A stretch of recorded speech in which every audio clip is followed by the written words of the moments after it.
चलिए, तो आज का जो हमारा टॉपिक है जूलॉजी में वो है श्वासोच्छ्वास। श्वासोच्छ्वास क्या है? तो हम कहेंगे सांस लेने और छोड़ने की जो भौतिक प्रक्रिया, सांस लेने और छोड़ने की जो भौतिक प्रक्रिया है, उस भौतिक प्रक्रिया को ही श्वासोच्छ्वास कहते हैं। भौतिक प्रक्रिया इसलिए क्योंकि इसे देखा जा सकता है। आप अनुभव कीजिए, मैं सांस ले रहा हूँ, कोई भी सांस लेता या छोड़ता, चाहे कोई जीव हो, मनुष्य हो, कोई भी, तो प्रतीत होता, दिख जाता है कि हाँ वो सांस ले रहा है, छोड़ रहा है। तो सांस लेने और छोड़ने की जो भौतिक प्रक्रिया है, उस भौतिक प्रक्रिया को हम किस नाम से जानते हैं? श्वासोच्छ्वास के नाम से जानते हैं। याद रखिएगा, श्वासोच्छ्वास जो है ये दो चरणों में पूरा होता है। एक है निःश्वसन अर्थात इनहेलिंग, ठीक, अर्थात बाहरी वायु को फेफड़ों में भरना, जैसे कि बाहरी वायु को फेफड़ों में भरना, ठीक। और निःश्वसन एक्सहेलिंग, फेफड़े में भरी वायु को बाहरी वातावरण में मुक्त कर देना, जैसे कि अपन ने सांस लिया फिर छोड़ दिया। तो ये जो है ये कहलाता है क्या? निःश्वसन। अब मैं आपको बता दूं कि निःश्वसन और निःश्वसन की जो प्रक्रिया होती है, इसमें तीन पेशियों की महत्वपूर्ण भूमिका होती है। तीन पेशियां, ठीक। कौन कौन सी तीन पेशियां? एक होती है डायफ्राम की अरील पेशियां। डायफ्राम क्या है भाई? हमारी जो वक्ष गुहा और जो उदर गुहा, इसके बीच में जो पेशीय पट्ट पाया जाता है, उसको डायफ्राम या तंतु पट्ट के नाम से जानते हैं। डायफ्राम या तंतु पट्ट, तो उसकी पेशियां, तो ये है डायफ्राम, ये जो दिख रहा है। फिर बाह्य अंतरापार्श्विक पेशियां या बाह्य इंटरकॉस्टल पेशियां। अब ये अंतरापार्श्विक पेशियां कौन सी? तो याद रखिएगा कि हमारी जो रीढ़ की हड्डी है, उस रीढ़ की हड्डी के इस तरफ 12 पसलियां और इस तरफ 12 पसलियां, मतलब 12 जोड़े पसलियां। हमारी रीढ़ की हड्डी के इस तरफ और इस तरफ 12 पसलियां हैं, मतलब 12 जोड़े पसलियां हैं। तो जो दो पसलियां हैं, दो पसलियां, इन पसलियों के बीच में दो प्रकार की पेशियां पाई जाती हैं। दोनों पेशियां अंतरापार्श्विक पेशियां होती हैं। इंटरकॉस्टल पेशियां या अंतरापार्श्विक पेशियां, मैंने नाम लिख दिए हैं। अंतरापार्श्विक पेशियां या इंटरकॉस्टल पेशियां दो प्रकार की होती हैं, एक अंतः और एक बाहर। जो ऊपर वाली पसली, याद रखिएगा, वह पेशी जो ऊपर वाली पसली के अंदर वाले भाग से नीचे वाली पसली के बाहरी भाग में आकर के जुड़ती है, उसे नाम दिया जाता है क्या? उसे नाम दिया जाता है, क्योंकि वो बाहर जाती है इसलिए उसे कहा जाता है बाहर इंटरकॉस्टल पेशियां। उसे बाहर इंटरकॉस्टल पेशियां कहा जाता है, ठीक। और ध्यान रखिएगा, वे पेशियां जो ऊपर वाली पसली के बाहर वाले भाग से नीचे वाली पसली के अंदर वाले भाग में आती है। चूंकि ये अंदर वाले भाग में आती है, इसी कारण इन्हें कहा जाता है अंतः इंटरकॉस्टल पेशी, ठीक।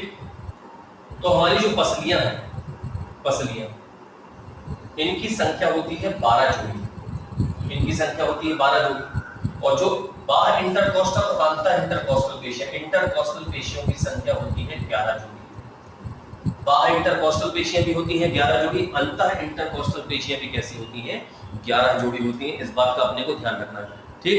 तो इस तरह से मैं ये कहूंगा, अपने को ध्यान रखना है कि ये जो पेशियां हैं, ठीक, कौन सी वाली? इंटरकॉस्टल पेशियां का महत्वपूर्ण योगदान होगा। तो एक पेशियां होगी कौन सी? एक पेशियां होगी जो डायफ्राम में लगी होती है। दूसरी पेशियां कौन सी हो गई? इंटरकॉस्टल पेशियां पाई जाती है, पसलियों के बीच में पाई जाती है। और तीसरी पेशियां होगी हमारी उदर की पेशियां, पेट की जो पेशियां होती हैं, क्योंकि हमारा पेट भी जब हम सांस लेते हैं तो क्या होता है? बाहर जाता है।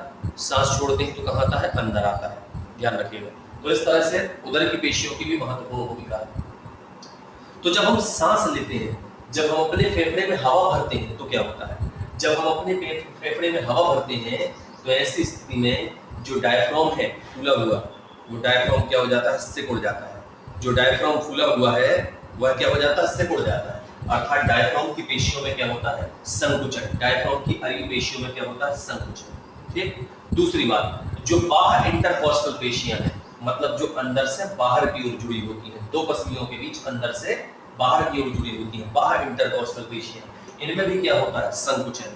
इन दोनों के संकुचन से क्या होता है? जैसे ही वायु अंदर आती है, तो जो डायफ्राम है, जो कि आप देख पा रहे हैं ऐसा उठा हुआ है, तो जो डायफ्राम है उसमें संकुचन होता है, वैसा आ जाता है। तो ये पूरा स्पेस जो है, जो ऐसा स्पेस था, ये पूरा स्पेस खाली हो जाता है और बड़ी सरलता से हवा यहाँ पर भर जाती है। लेकिन जब डायफ्राम नीचे जाता है तो हमारा पेट कहाँ जाता है? बाहर। इस तरह से मूवमेंट होता है। डायफ्राम जैसे नीचे जाता है तो उधर की पेशियां कहाँ थी, बाहर, मतलब पेट क्या होता है, फूलता है, तो उधर की पेशियों में क्या होता है, संकुचन। आपको इस बात पर ध्यान देना होगा कि डायफ्राम की पेशियों में क्या होता है, संकुचन, बाहर इंटरकॉस्टल पेशियों में क्या होता है, संकुचन, और उधर की पेशियां, उधर कहाँ जाता है, पेट कहाँ जाता है, बाहर, उसमें क्या होता है, शीतलन। इन तीनों के प्रभाव से हमारी जो वक्ष गुहा उसका आयतन बढ़ जाता है और बड़ी सरलता से हवा फेफड़े के अंदर भर जाती है। तो ये हवा आ रही है, ये भर गई हवा यहाँ पर, ये देखिए ये फ्लैट हो गया, ये ऐसा मतलब शिथिल था, ये संकुचित हो गया, ठीक है ना। तो इस तरह से यहाँ पर ये जो है कि होता है। तो ध्यान रखिएगा यहाँ पर ये जो प्रक्रिया है ये जारी रहती है, हवा आ रही है, हवा आने से ये जो शिथिल था ये कैसा हो गया, फ्लैट हो गया, ये संकुचित हो गया, देखिए आप आपके सामने। तो इस तरह से मेरे कहने का तात्पर्य ये है कि बड़ी सरलता से जब उदर की पेशियां, ये डायफ्राम की जो पेशियां होती हैं, जब उसमें क्या होता है, संकुचन, बाहर इंटरकॉस्टल पेशियों में क्या होता है, संकुचन, उदर की पेशियों में क्या होता है, शिथिलन, तो ऐसी स्थिति में क्या होता है, हवा घुमाने के लिए जगह मिल जाती है और हवा बड़ी सरलता से हमारे फेफड़े में भर जाती है। इन तीनों चीजों को ध्यान में रखना है। फिर इसके बाद जब सांस छोड़ना होता है तो अपोजिट क्रिया होती है। अपोजिट मतलब अब क्या होगा, अब हमारा जो पेट है कहाँ गया था, बाहर, शिथिल हो गया था, तो उसकी पेशियां क्या होंगी, संकुचित, वो कहाँ जाएगा, अंदर।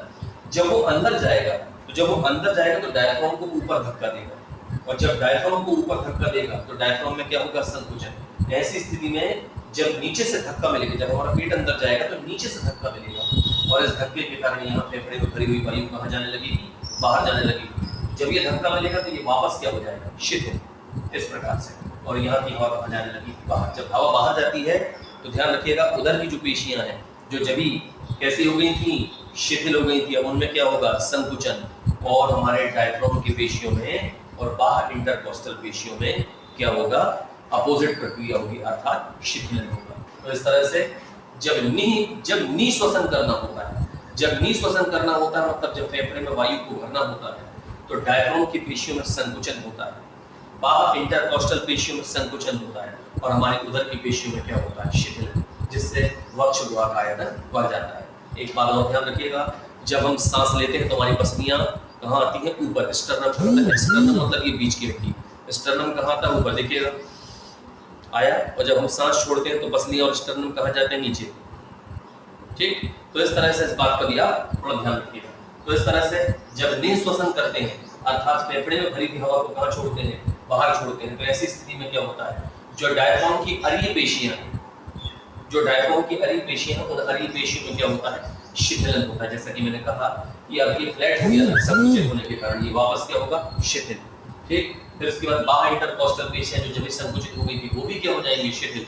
लेकिन हमारी उदर की पेशियां, उदर पेट की जो पेशियां हैं जो जब शिथिल हो गई थी, अब वो क्या हो जाएंगी, संकुचित हो जाएंगी। और इस प्रकार से हम ये कहेंगे कि अपोजिट प्रक्रिया, निश्वसन की अपोजिट प्रक्रिया होगी, ठीक, ध्यान रखिएगा। अब प्रश्न ये उठता है कि सर बाहर इंटरकॉस्टल पेशियां तो काम कर रही हैं, क्या अंतर इंटरकॉस्टल पेशियों का कोई काम नहीं है? काम है, बिल्कुल काम है। जब बाहर इंटरकॉस्टल पेशियां संकुचित होती हैं तो अंतर इंटरकॉस्टल पेशियां शिथिल होती हैं, और जब बाहर इंटरकॉस्टल पेशियां शिथिल होती हैं तो अंतर इंटरकॉस्टल पेशियां क्या होती हैं, संकुचित होती हैं। दोनों एक दूसरे के अपोजिट मूवमेंट करती हैं, इस बात का ध्यान रखिएगा।